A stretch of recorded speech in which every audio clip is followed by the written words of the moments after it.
All right, welcome to Independent Insights, where we share quick conversations on topics relevant to running efficient and profitable independent private practices while providing the best care for our patients. I want to thank Vision Source, whose mission it is to enable independent optometrists to achieve their full potential, for supporting this.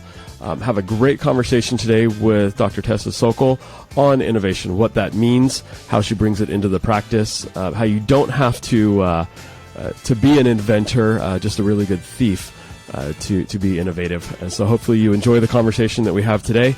As always, please share, leave a comment, give us 5 stars, subscribe, and look forward to you enjoying this conversation.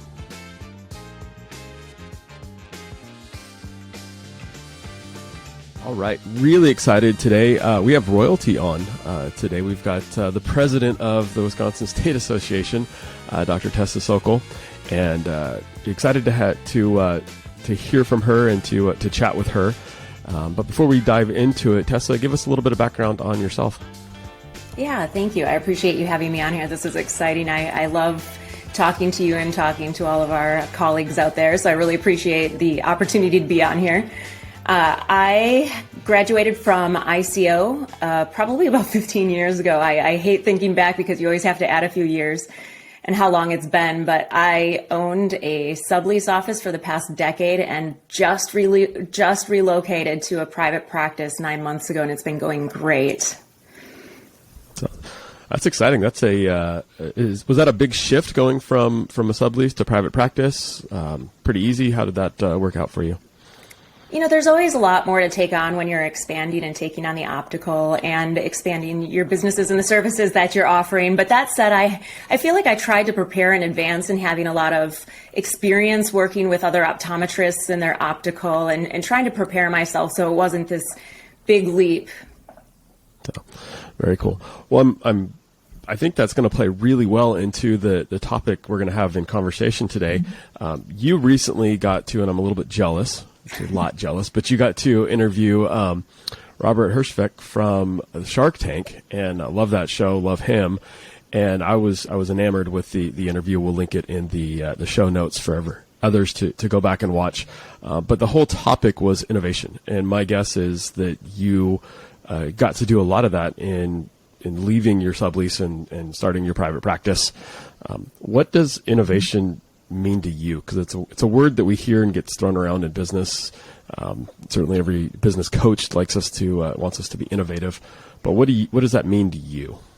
That's a big but great question because healthcare is forever moving. It's not this stagnant thing. If we just sit there and do what we've been doing for the past decade and don't innovate, then we're going to be left behind. Healthcare is forever changing, and we need to change with it. So the baseline level of innovation for me is just staying up on top of what the newest products and services that we can offer to our patients, or even just information based off of newest studies. That to me is being innovative. But, you talk about innovation and you, like you said, you hear from all of these people, be innovative, you have to be innovative. I do believe that you cannot just take on absolutely everything that's being thrown at you. You need to definitely really hone in what your niche is and be innovative in that particular niche so that you have the ability to offer the best information and best products to the patients. So when you say knowing your niche, are you referring to what your focus is in clinic, what demographic you're looking to cater to? What do you mean by knowing who you are?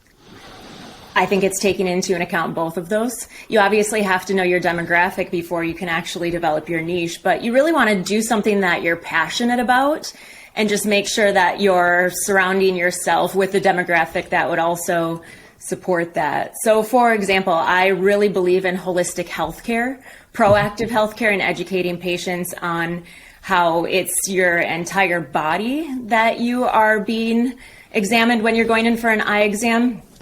And how you can see, over 500 different diseases when you go in for an eye exam and get your retina checked. And doing that, I threw myself into a neighborhood where they appreciate that. They really appreciate proactive healthcare and staying healthy.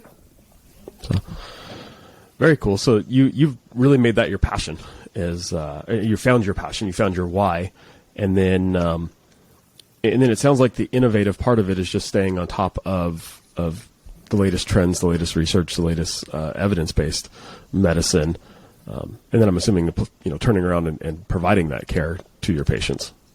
Right. Absolutely. That's to me what it means to be innovative. If you don't find your passion and stay on top of the different tools and the different services and information that you can provide for your patients, then you're truly going to be left behind, which is really what I was speaking with Robert about. He is this amazing business owner. He has obviously created himself as one of being the best in the country.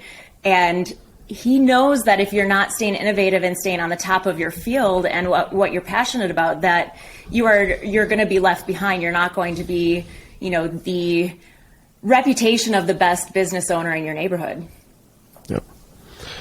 No, I agree. I love his approach to business on that show. When I first heard the word innovation, to me, it sparked inventor, and I'm not a good inventor. And so I felt overwhelmed that there's no way I'm going to create something new, create something that's never been done before. And so innovation, being innovative felt like this overwhelming burden that I just put on the back burner because I couldn't do that. But listening to you, it doesn't sound like that I've got to be the one that creates the new products. I just have to be aware of them and bring them into the clinic. Right. I mean, I couldn't agree with that more, because I've always joked that I am an executor, not necessarily an inventor. So I will steal shamelessly, first of all, but you really have to gather all of the information. People are relying on us as being the experts. So there's so much information out there that you can gather and take in. We have to be the ones to be able to bring all of that together, bring in all of the knowledge from industry and from the different products being developed, or bring in the knowledge from all of the journals that we're reading and offer that to our patients. Gotcha. So really just staying on top of education and what's new, and then filtering through what's good new and what's, I'm going to call it marketing new. Exactly. And, right. The hardest part, I think, for me that I see in the practices we work with, and Vision Source does a great job of this because we collectively come together and can discuss. But one of the hardest things that I see is taking that new that you find and applying it into practice. Because it's not just you or I in the clinic. We've got teams that work with us. We've got patients that hopefully show up on time. Sometimes they're early, sometimes they're late. We get in the rut of just doing the same thing over and over. And sometimes it may feel like Groundhog Day every single day. So how do you take something new that you find and bring it into the clinic? Get your team on board. Get your staff on board. How do you create that change in the clinic? I've recognized over the years that it really depends on my motivation and how sold I am into it. I completely nerd out about science all the time, about the whys, why we're doing something or why we're giving a patient something.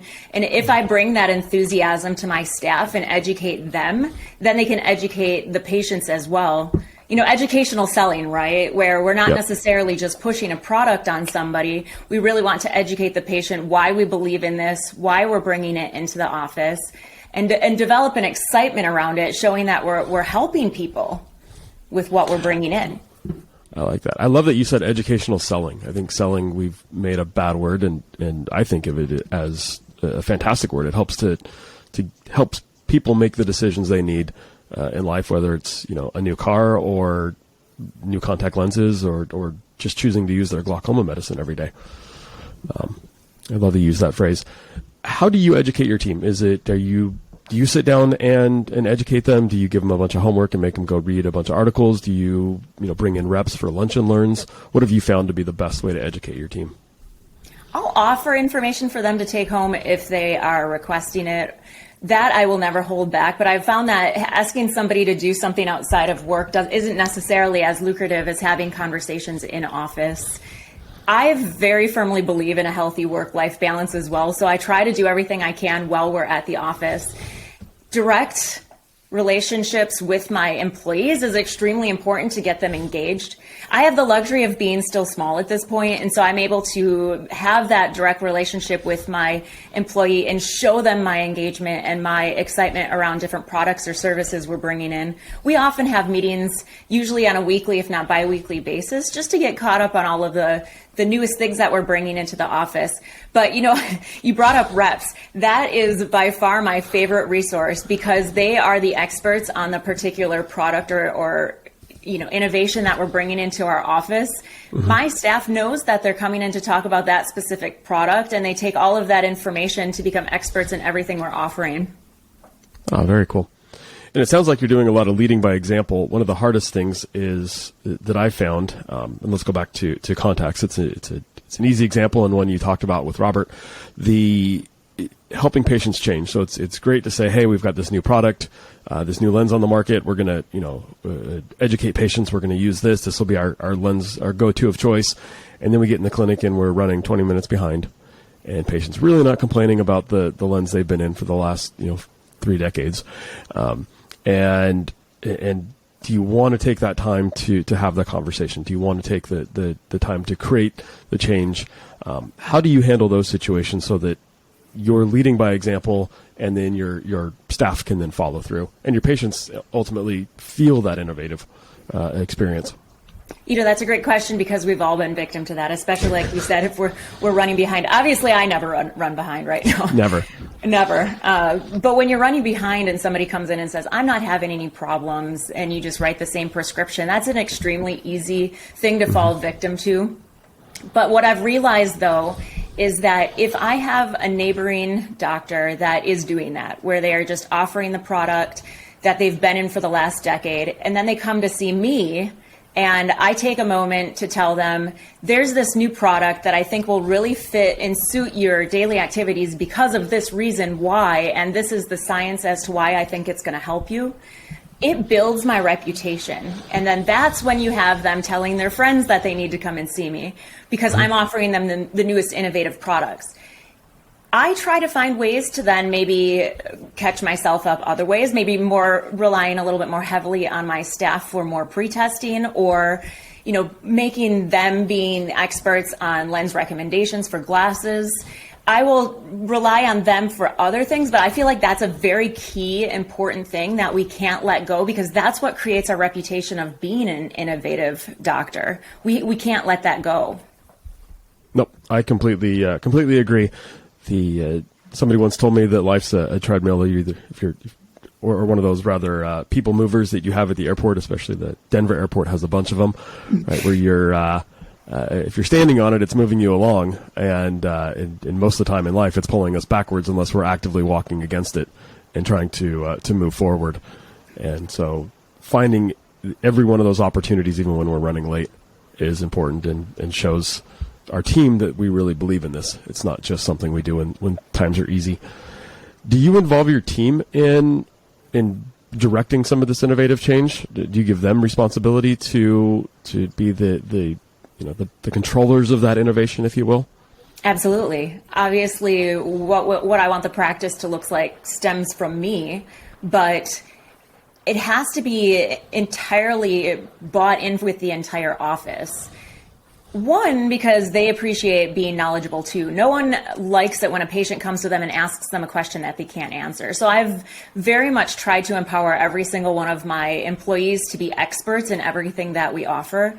But then it also does build them. It allows me to show that I trust my employees and I trust in building them up and being partners with me versus somebody who is just, turning the dials and running the pre-test equipment, that they are truly experts and part of the team that really help take care of the patient, which is really what they're there for. Yeah. Well, I think career-wise, too, it helps move them from having a job to having a profession. Exactly. Anybody can not anybody, but, a job you show up to, you do your work, you punch in, you punch out. And a profession you've got some emotional engagement with. So it sounds like you are doing just that. I'm curious if you use any of this innovation, and to me, the word innovate just sounds more like continual change, and and continual improvement, trying to find that always that better, what's new, what's better. Do you use that in a marketing sense other than, an outward marketing? So not when patients come in and you tell them, because we've covered that, but do you market outwardly that, we've got the latest and greatest, or even using that latest and greatest as part of your marketing message? Going back to what we were talking about before, I very strongly believe in educational marketing. Yes, I do show them that we do differentiate and have all of this new equipment, but it's not just saying, look, we have this new piece of equipment, come check it out. It's really showing them why I brought it in or how it will help them, and giving them maybe some data about it, and really wanting to have them know more. So they'll come into my office to have the testing or get the product and actually know more with that little tidbit of education that I've given them. You got it. So you said you've been in private practice for 9 months. What's one of those, we'll look at equipment, testing equipment that you have that patients, probably haven't seen too much, or maybe they haven't had a bunch of experience with, that you get to explain and educate them on and really enhance their experience? I can tell you that my to-buy list is still ongoing, given that I've only been open 9 months. But what I've been really trying to focus on, again, is proactive healthcare and holistic healthcare. I have a lot of information on dry eye treatments. One of the major products that I really want to bring in is a meter that tests your antioxidant levels. One, because it will be exciting for them to kind of see, test each other where they're at, or to see if what they're doing in their lifestyle is actually working. But we're hoping that every time they come in, we can increase their level of antioxidants in their blood, so that we know that will lower the risks of macular degeneration or other retinal diseases. I love that. And I'll tell you that we've been in practice for, I think we're going on about 35, 36 years now. Dad opened up and then I bought him out. And our list of toys to buy still continues to grow. So that never gets old. But I love that idea of how you connect something. Patients come in, and if your experience is like mine, they're coming in just for an eye exam, and in their mind, that's glasses, contacts. Maybe if they're well educated, it's, I'm going to check out and make sure I don't have glaucoma or AMD, or I've got some dry eye stuff going on. But how it relates to the rest of the body usually is a brand new conversation for them. Right. And these instruments that I'm bringing in to just, first of all, open up that conversation. If we bring it in, they see what we're doing and they see that we can focus on that. And it opens up the conversation of what they can do better. Well, you and I know that, but for that patient, that's innovative, right? That's exactly connecting those dots that they have never had connected before, which makes me feel a whole lot better now about innovation, because I don't have to create anything. I just have to highlight and shine some light in an area that maybe wasn't well illuminated for the individual patients. That's super cool. Where do you get all this information? Because there's, at least for me, it's almost too much information. I can't keep up on all the articles. I can't keep up on the journals. It seems like there's a new meeting every other week, and so I can't go to every conference. How do you decide where you're going to get your education, get your focus, and then how do you be okay with not being able to read and hear everything? It's funny you say that, because I'm exactly in the same boat as you. It is very overwhelming. I mean, we get daily emails, weekly newsletters, there's meetings every single week. And I feel like that's part of what is required of us being a doctor, is sifting through all of this information, knowing what's important and what's not. I have found researching, what I'm specifically interested in, and finding some of the meetings that correlate, so that I know that it'll be concentrated on the information that I want to bring into the office. Gotcha. So not only have you set your practice up with intention, but you set your education up with intention to focus on what you want to focus on. Exactly. What you set yourself apart as. Right. So, exactly. Very cool. And I know the shameless plug, but I know the Vision Source Exchange is on that list, and coming up in April. Have you been to one before? No, and I was actually just going to say that I have heard nothing but amazing things about it. There was a conflict this year because being the president of the state association, we actually had a conflicting meeting that I couldn't miss, obviously. But I'm really excited. It's like a no-brainer for me to be going to next year's.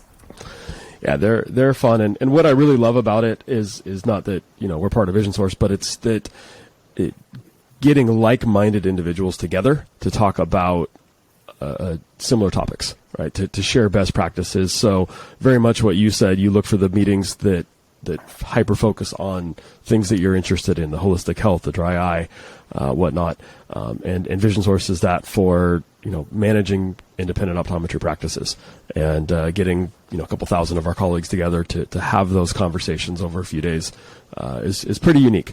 And so if you haven't registered, definitely register, and we'll put again links in the notes for that. I do have to add that it is the reputation of Vision Source where the doctor members are innovators. That's why I'm really looking forward to it, because that is the reputation that Vision Source has built, and I'm really looking forward to being more involved and being part of this team. Oh, well, you are definitely involved. And we appreciate what you do. I think we'll close right here on this point. But something you mentioned earlier is that you don't have to create everything. You just have to be a good thief and steal from others. And I think that's one of the reasons why Vision Source and groups like it do so well in those practices, do so well.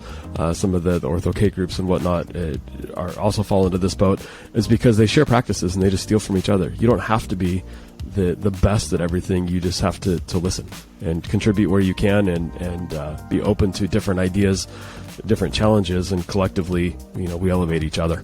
And so I think that's the true value, which is why honestly we call it the exchange. I think stealing ideas probably didn't sound so good marketing-wise, so exchanging ideas sounds better. But certainly helps us be more innovative.